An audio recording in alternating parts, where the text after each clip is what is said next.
Hello everyone, welcome back to the Prarthana classes. आज हम discuss करेंगे क्लास 11 के फिजिक्स को। ठीक है, तो ये फिजिक्स का तीसरा वीडियो है।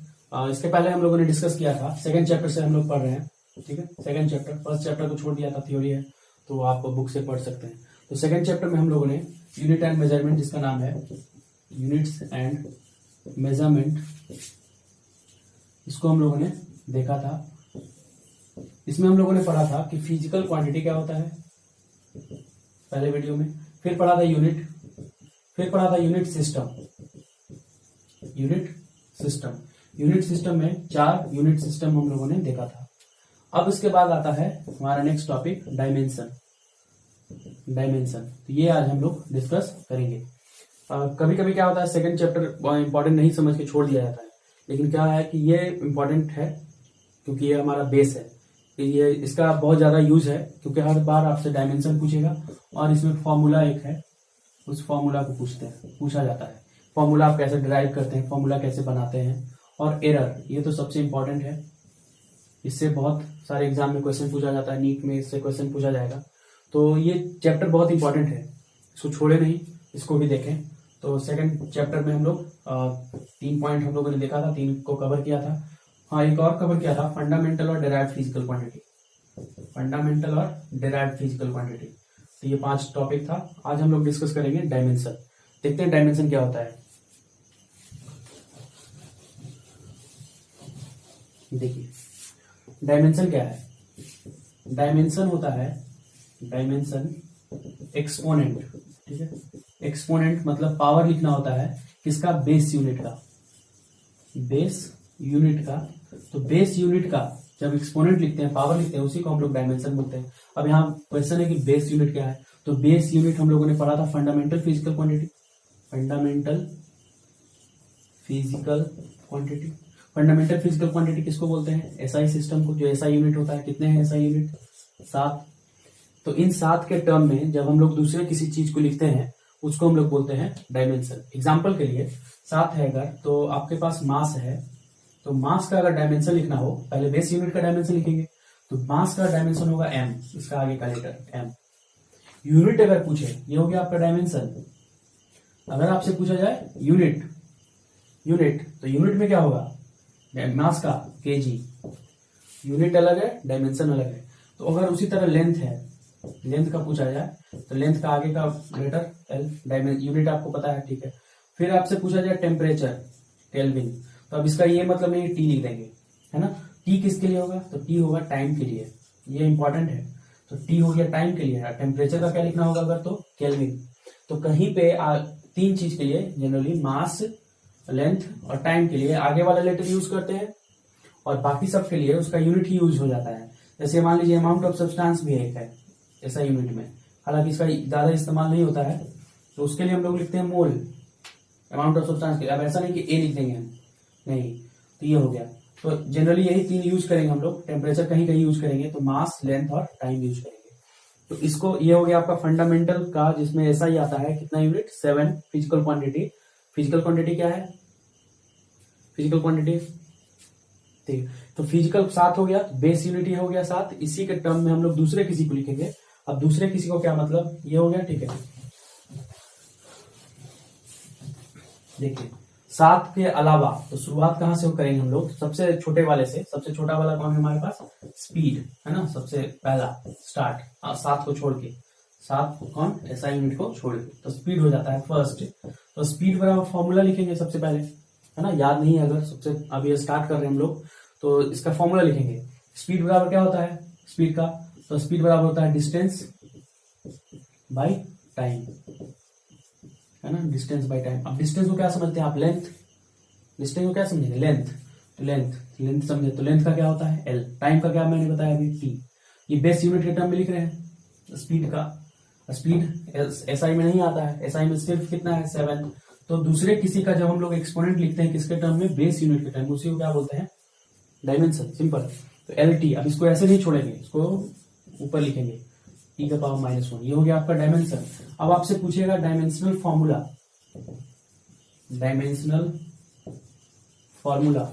तो डायमेंशनल फॉर्मूला क्या करेंगे, जब हम लोग बिग ब्रैकेट में डायमेंशन को लिख देते हैं, वही कहलाता है हमारा डायमेंशनल फॉर्मूला।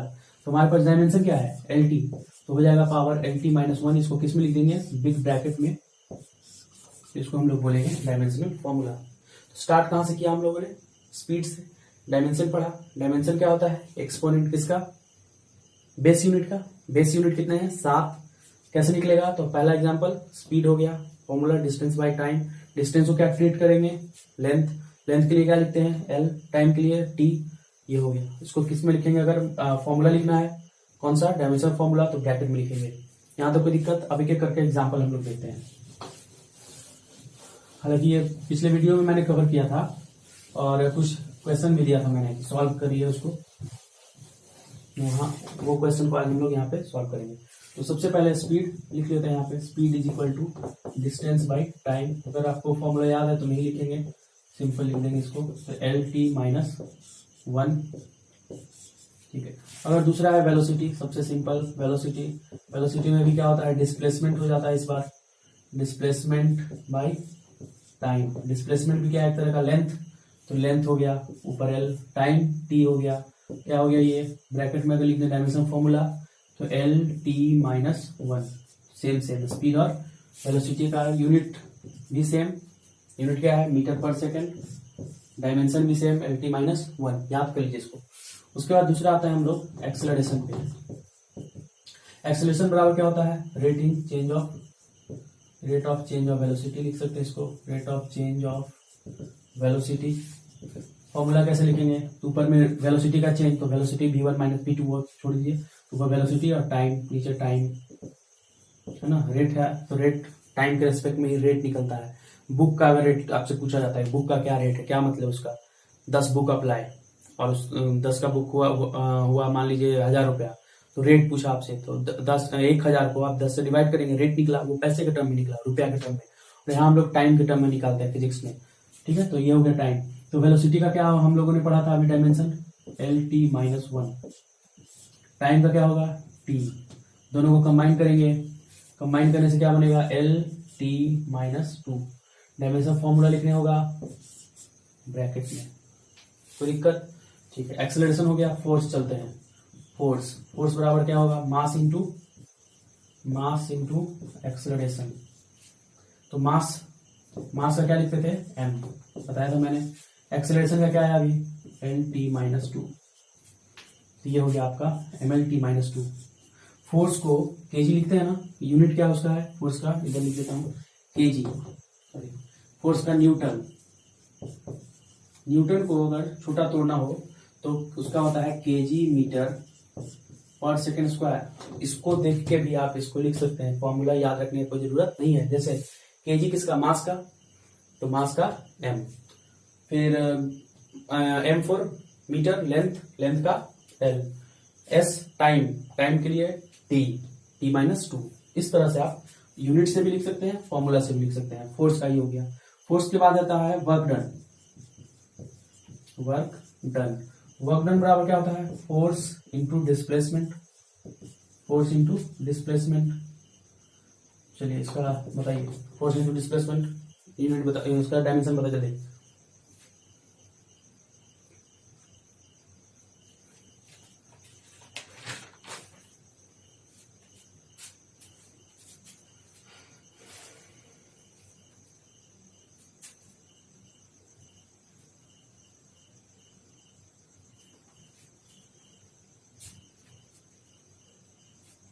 क्या, ठीक है, वर्क डन। उसके बाद आते हैं एनर्जी, है ना, एनर्जी। अच्छा, इसका फोर्स इंटू डिस्प्लेसमेंट, फोर्स का क्या हो गया, M L T minus two, और डिस्प्लेसमेंट का लेंथ का क्या है एल, तो हो जाएगा M L square T minus two, और डायमेंशनल फॉर्मूला के लिए ब्रैकेट में, कोई दिक्कत।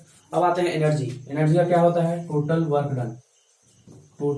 वर्क डन या capacity to do work is known as energy. तो वर्क डन ही हुआ, यहाँ भी वर्क डन, इसका मतलब वर्क डन और एनर्जी का जो डायमेंशन होगा वो भी क्या होगा, सेम होगा। तो M L two T minus two, इसका भी हो गया वही, ठीक है। एनर्जी के बाद अगर पावर हो, तो पावर का फॉर्मूला क्या होता है, डेफिनेशन बताइए पावर का, rate of doing work is known as power, तो वर्क डन, तो ऊपर वर्क डन। रेट अभी मैंने बताया था यहाँ पे, रेट बुक का रेट, यहाँ टाइम का रेट, टाइम के रेस्पेक्ट में रेट, तो work done by time. Work done का क्या अभी निकला है, ये या ये दोनों एक ही है, तो ml2 t-2, टाइम का क्या हो गया नीचे t, क्या बना ये यहाँ पे ml2 t-2 t-3, ये हो गया आपका पावर का, ठीक है। उसके बाद है टॉर्क। टॉर्क का क्या होता है,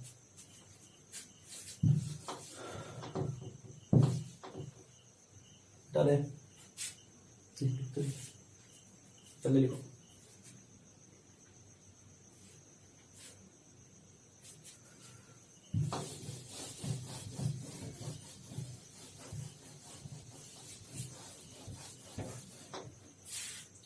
चलिए देखिए टॉर्क। टॉर्क का क्या मतलब हुआ, टॉर्क का मतलब होता है, देखिए अगर आप सीधा एक कोई चीज को बल लगा रहे हैं, फोर्स लगा रहे हैं, तो उसको फोर्स है ना, आप एनर्जी लगाए इसमें तो इसको बोलते हैं फोर्स, जब ये लीनियर हो, सीधा हो। अब इसी को आप एक सर्कल में लगा दीजिए, ठीक है, गोल लगा दीजिए रोटेशनल में, जिसको रोटेशनल बोलते हैं, गोल घूमना, तो उसको हम लोग फोर्स को बदल देते हैं नाम, क्या बोलते हैं, टॉर्क। अब ये टॉर्क जो है, इसका फोर्स एक तो बाहर की तरफ लगता है, एक अंदर की तरफ, गोल गोल घूमना है तो दो फोर्स लगना चाहिए, एक सेंट्रीपिटल और एक सेंट्रीफ्यूगल, वो सब बाद में देखेंगे। तो यहाँ पे जो अंदर की तरफ फोर्स लग रहा है, जो डिस्टेंस हुआ, तो फोर्स जो आगे की तरफ बाहर की तरफ लग रहा है, और यहाँ पे डिस्टेंस मतलब रेडियस, तो दोनों को मल्टीप्लाई कर देते हैं जब, तो उसी को हम लोग बोलते हैं टॉर्क। फोर्स और टॉर्क में क्या रिलेशन समझ में आ गया। फोर्स कब होगा, जब लीनियर होगा तो फोर्स, और जब रोटेशनल होगा तो उसको बोलते हैं टॉर्क। नया वर्ड है ये, 11-10 तक नहीं था, तो यहाँ 11 पढ़ेंगे, 9 में था, याद होगा अगर तो ठीक है। टॉर्क, तो फोर्स में किससे मल्टीप्लाई करेंगे, डिस्टेंस से, ठीक है। तो फोर्स का क्या होगा, न्यूटन अभी मैंने बताया, और mlt-2 यूनिट हो गया, डायमेंशन हो गया, और डिस्टेंस का l, तो क्या हो गया ये ml2t-, फॉर्मूला लिखना होगा डायमेंशन तो ब्रैकेट में ml2t-2, ये हो गया आपका टॉर्क का। उसके बाद अगर आता है प्रेशर का तो आप लोगों ने पढ़ा होगा formula, pressure is equal to force upon area, force का क्या होगा, फोर्स का होता है न्यूटन, यही अभी ये वाला mlt-2, और एरिया क्या है, एरिया लेंथ इंटू ब्रेथ, लिख देता हूं पूरा, लेंथ इंटू ब्रेथ, तो यहां हो गया mlt-2, और लेंथ का मतलब लेंथ तो l, ब्रेथ भी एक तरह का लेंथ है, तो यहाँ भी l, ये हो गया आपका, एक l से एक l कैंसिल, तो बचा आपका l ऊपर चला जाएगा ये वाला, तो -1 और t-2, ये हो गया यूनिट डायमेंशन किसका, प्रेशर का। तो pressure is equal to force by area, ये याद रखना है आपको। अब आते हैं एक और नया चीज जो अभी तक हम लोगों ने नहीं पढ़ा है, 10 क्लास तक, 11 में पढ़ेंगे पहली बार, रियल गैस कांस्टेंट। गैस है, गैस का सिस्टम समझिए पहले, तब आपको क्लियर हो जाएगा, ऐसे समझना कोई जरूरी नहीं है। यहाँ देखिए, गैस को आप जब भी रखेंगे क्लोज कंटेनर में रखेंगे, है ना, कंटेनर हमेशा क्या होना चाहिए, कंटेनर क्लोज होना चाहिए, तो क्लोज कंटेनर है तो गैस इसमें प्रेशर लगाएगा। अब इस कंटेनर का कुछ ना कुछ जगह होगा, जगह को क्या बोलेंगे, वॉल्यूम, ठीक है, तो वॉल्यूम भी होगा। इसमें कुछ ना कुछ टेम्परेचर होगा, अपना रूम टेम्परेचर या अंदर का अपना टेम्परेचर, कुछ भी हो सकता है, प्रेशर होगा, वॉल्यूम होगा, टेम्परेचर होगा। साथ में किसी भी सब्सटेंस को, केमिकल सब्सटेंस को हम लोग अमाउंट ऑफ सब्सटेंस जब यूज करते हैं उसके लिए यूज करते हैं एक मोल, नंबर ऑफ मोल्स निकालना, 10 क्लास, मोल कंसेप्ट मतलब गिवन वेट इन ग्राम बाय एटॉमिक या मॉलिक्यूलर वेट, वो तो नंबर ऑफ मोल्स को किसी डिनोट करते हैं n। तो इससे रिलेटेड एक बनता है formula, EV is equal to n और t, दो चीज पढ़े। एक और आता है वर्ड, ये प्रोपोर्शनल हो जाता है, तो इस प्रोपोर्शनलिटी को हटाने के लिए r यूज करते हैं, ये बन जाता है PV is equal to nRT। अब इसमें P का प्रेशर नाम याद है, V का वॉल्यूम ये भी याद है, N नंबर ऑफ मोल्स, मोल होगा, टेम्परेचर केल्विन होगा, बचा एक कौन, R। इसी R को हम लोग कहते हैं रियल गैस कांस्टेंट। अब इसका हम लोग को क्या निकालना है, डायमेंशन, कैसे निकलेगा, तो इसके लिए हाँ एक चीज और, जब आपको डायमेंशन निकालना हो कुछ ऐसे चीज का जो बीच में है, अलग नहीं है, जैसे यहाँ पे प्रेशर अलग था और निकालना था इस प्रेशर का फोर्स एरिया एक साथ था, तो इसका निकल गया इजिली। टॉर्क निकालना था, टॉर्क अलग था एक साइड और फोर्स और डिस्टेंस अलग था, निकल गया। लेकिन यहाँ आर के साथ दो चीज जुड़ा हुआ है, जब ऐसे रहे इस तरह के फॉर्मूला में बीच में रहे, उसके साथ और दो तीन जो फिजिकल क्वांटिटी लगा हुआ रहे, तो उस केस में क्या करते हैं, बाकी सब फिजिकल क्वांटिटीज का नहीं निकालना है, उसको एक साइड कर लेते हैं, दूसरे साइड है ना, PV is equal to by N T इधर आ जाएगा और यहाँ बचेगा क्या आर। तो ये एक साइड कर लेंगे और इसके बाद सारा वैल्यू पुट करेंगे। प्रेशर का पता है आपको, वॉल्यूम का बताया, वॉल्यूम नहीं बताया, तो वॉल्यूम का होता है length into breadth into height, ये वॉल्यूम होता है। या साइड क्यू होता है, क्यूब है तो साइड है मतलब सब लेंथ है तो एल क्यू, इसमें भी सब लेंथ है तो एल क्यू, तो वॉल्यूम का हो गया। एन का नंबर ऑफ मोल्स का मोल MOL मोल, और टेम्परेचर का T टेम्परेचर केल्विन, T नहीं टाइम होगा टेम्परेचर का, तो इसका केल्विन। सबको पुट कीजिए इसमें, E का अलग पुट कीजिए, V का अलग पुट कीजिए, N का अलग और T का अलग, ये आपका किसका निकल जाएगा R का, ये आपको निकालना है, निकालो जल्दी आप लोग देखिए।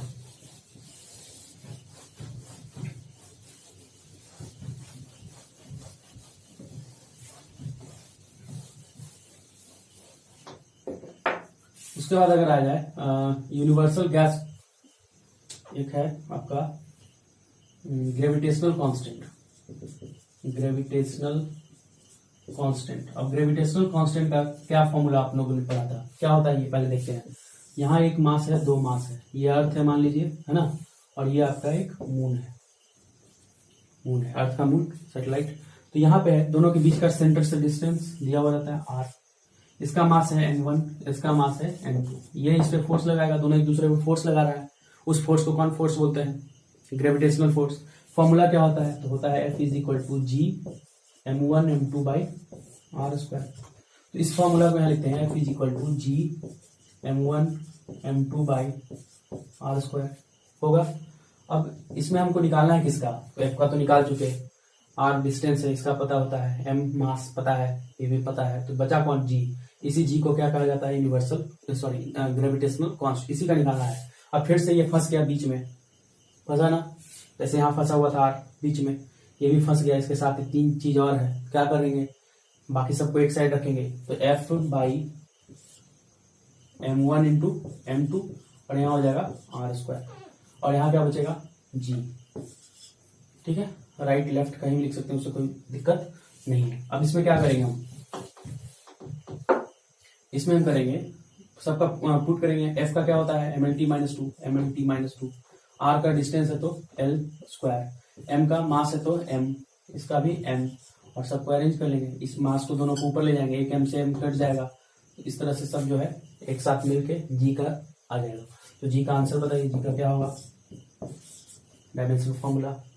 ठीक है, इस तरह से हम लोग डायमेंशन निकाल सकते हैं एक दूसरे का, और बहुत सारा है, तो आप न्यूमेरिकल सॉल्व करते जाइए, जहां जहां से फॉर्मूला मिले आपको, उसमें जो भी टर्म नया लगे उसी का आप डायमेंशन निकाल लीजिए, यूनिट निकाल लीजिए, और इस तरह से और डायमेंशन फॉर्मूला जो है आपका क्लियर हो जाएगा। 12th क्लास में भी आपसे बोर्ड में पूछेगा कि डायमेंशन निकालिए, डायमेंशन क्या होता है, इलेक्ट्रिक फील्ड का डायमेंशन बताओ, कूलम फोर्स का डायमेंशन बताइए। तो उस तरह से हम लोग डायमेंशन जो है बहुत चीज का निकालना आता है बोर्ड में। उम्मीद करते हैं ये समझ में आपको आ रहा होगा। ठीक है, तो आप लोग से मिलेंगे अगले वीडियो में, आप लोग कंटिन्यू कीजिए।